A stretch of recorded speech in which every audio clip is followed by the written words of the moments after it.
JNK का administration और मेरे जो मिनिस्ट्री ऑफ माइनॉरिटी अफेयर्स में वो तालमेल में कुछ कमियां रहे, जिसकी वजह से जितना पैसे देना चाहिए था वो दे नहीं पाया। हम हेल्थ सेक्टर में, एजुकेशन में, स्पोर्ट्स में भी और कुछ यहाँ का लोकल हैंडीक्राफ्ट हैंडलूम के क्षेत्र में भी हम कुछ सपोर्ट करना चाहते हैं। PMJBK में हम बड़ा इंफ्रास्ट्रक्चर यहाँ सैंक्शन करते हैं और एक PM विकास। तो PM विकास में हम ट्रेनिंग और स्किलिंग पे ज़्यादा फोकस देते हैं। मेरा मिनिस्ट्री का रिलेटेड कुछ मीटिंग हमने की है। JNK का हमारा सोशल वेलफेयर डिपार्टमेंट का कुछ ऑफिसर्स आए और हमने स्कीम के बारे में एक अपडेट लिया है। पहले इतना फंडिंग नहीं हो पाया, मैंने देख लिया प्रॉब्लम कहाँ रहा है।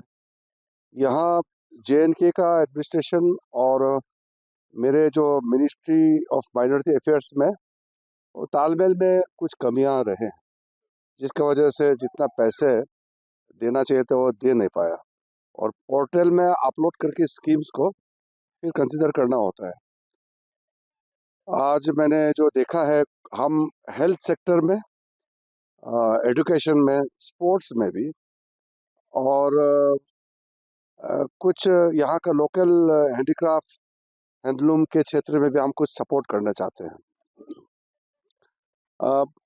कई कई जगह में अगर पीने का पानी का भी प्रॉब्लम है तो उसका भी हम प्रोजेक्ट बना करके माइनॉरिटी अफेयर्स डिपार्टमेंट से कुछ प्रावधान है। सारा चीज़ हमने देखा है और स्किलिंग के लिए, ट्रेनिंग के लिए भी हम व्यवस्था देते हैं। 2 प्रमुख स्कीम है, एक है PMJBK। तो PMJBK में हम बड़ा इंफ्रास्ट्रक्चर यहाँ सैंक्शन करते हैं और एक PM विकास।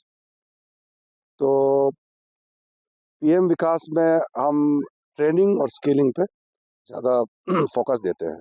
तो इस बार अच्छा होगा। मुझे बताया 18 डिस्ट्रिक्ट्स का स्कीम्स तैयार है, तो उसमें हम अभी प्रायोरिटी करने के लिए कहेंगे। यहाँ चीफ सेक्रेटरी का चेयरमैनशिप में कमेटी होते हैं, वो प्रोजेक्ट को क्लियरेंस करके फिर हमारे साथ बात करेंगे।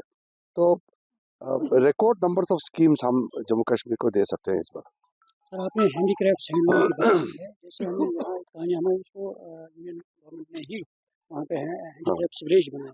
जी, तो क्या ऐसा कोई प्रोविजन है कि मुख्तलिफ जगहों पे कुछ और आर्टिजन्स है, बहुत सारी जगहों पे कश्मीर में? नहीं तो कश्मीर का ट्रेडिशनल आर्टिसंस है, चाहे कारपेंट्री का हो, चाहे फर्नीचर का हो, या शॉल बनाने का, आप वूलन, यहाँ तो आप जानते ही है पश्मीना शॉल इतना अच्छा बनाते हैं। तो कई जो कारीगर बहुत एक्सपर्ट होते हैं, उसको बढ़ावा देने के लिए, उसको ताकत बढ़ाने के लिए और प्लस उसके जो परिवार और बाकी लोग भी सीखने के लिए, ट्रेनिंग के लिए भी व्यवस्था हम लोग कर सकते हैं। बहुत अच्छा मार्केट मिल जाएगा। भारत अपने आप में बहुत बड़ा मार्केट है और यहाँ से एक्सपोर्ट भी हो सकते हैं, लेकिन हिंदुस्तान में ही इतना बड़ा मार्केट है, तो अच्छा से हम काम करेंगे तो बहुत फ़ायदा होगा। और हमारा मिनिस्ट्री का तो मैंने देखा स्कोप बहुत बड़ा है और अभी आज पहला हमने रिव्यू मीटिंग लिया है और 1-2 महीने के अंदर में सारा जो ऑफिशियल प्रोसेस है वो कंप्लीट हो जाना चाहिए। सर, उससे पहले आपने बोला था कि गुलमर्ग में एक्सीलेंस सेंटर बनाया जाएगा ताकि जो स्किल्स हैं उनको यहाँ ट्रेन किया जाए। सर, कहाँ तक वो? नहीं, वो जब मैं खेल मंत्री था उस समय एक घोषणा हुआ था कि यहाँ विंटर स्पोर्ट्स के लिए खेलो इंडिया का एक ट्रेनिंग इंस्टीट्यूट खोलेंगे।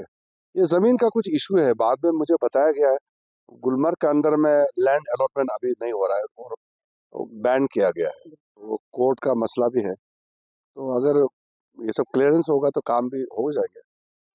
जी सर, आप खेलो इंडिया के मौके पर यहाँ आए थे तो आपने बताया था कि जम्मू कश्मीर हमारे विंटर ओलंपिक में जोड़ने में मदद करेंगे। तो आज आपको क्या चेंजेस नजर आ रही है गुलमर्ग में? देखिए, कश्मीर तो पहले से खूबसूरत है, यहाँ स्की वगैरह तो पहले से होते आए हैं, लेकिन उसको प्रोफेशनली एक कॉम्पिटिटिव स्पोर्ट्स के लिए और उसको कॉमर्शियल दृष्टि से कैसे लोगों को यहाँ रोजगार दे सकते हैं और कश्मीर के युवाओं को आमदनी कैसे प्राप्त कर सकते हैं, तो उस दृष्टि से स्पोर्ट्स बहुत बड़ा एक इंडस्ट्री है।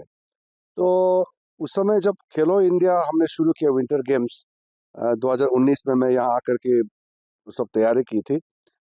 उसके बाद मैंने देखा है सबसे पहले तो खेलो इंडिया विंटर गेम्स एक ब्रांड बन चुका है। आज पूरा देश जानता है खेलो इंडिया विंटर गेम्स गुलमर्ग में होते हैं।